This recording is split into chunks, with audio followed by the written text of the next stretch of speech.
What is Music?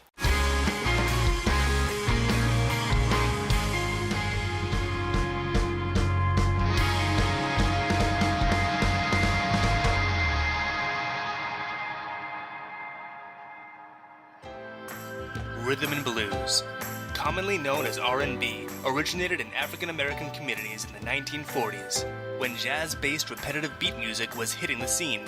The term rhythm and blues was originally used by record labels to describe this heavy, insistent bass sound marketed to those urban populaces.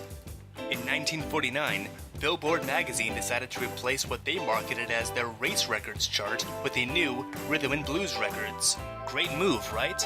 Well, around the 1950s through the 1970s, the typical R&B group is made up of a multitude of instruments, including piano, one or two guitars, bass drums, saxophones, and often background vocalists. However, since coining the term rhythm and blues, the meaning has shifted substantially, resulting in various artists labeling themselves under the R&B umbrella. For example, big players like B.B. King and Etta James fell into this category.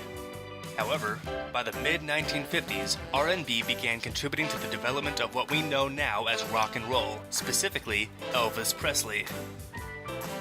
In the 1960s, even some British rock bands such as the Rolling Stones, The Who, and The Animals were referred to and promoted as being R&B bands. Confused yet? Well, in 1964, different R&B subgenres began to surface, with posters for The Who's residency from the Marquee Club containing the slogan, Maximum R&B. Later this became British Rhythm and Blues, which was their mix of rock and roll and R&B. As the 70s hit, the term rhythm and blues started being used as a blanket term for soul and funk. This brings the concept of R&B a little bit closer to the original message from the 50s, but still somewhat of a leap considering the genre's instrumental pieces. A newer style of R&B developed in the 1980s, becoming known as contemporary R&B. This included artists such as Michael Jackson, Janet Jackson, Bobby Brown, and Quincy Jones.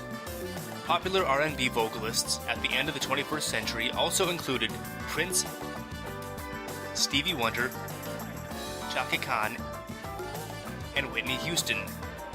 Today, there are about 8 subgenres of R&B, and one can only assume that will continue to grow and inspire more expansive and creative artists to build their own sound and definition.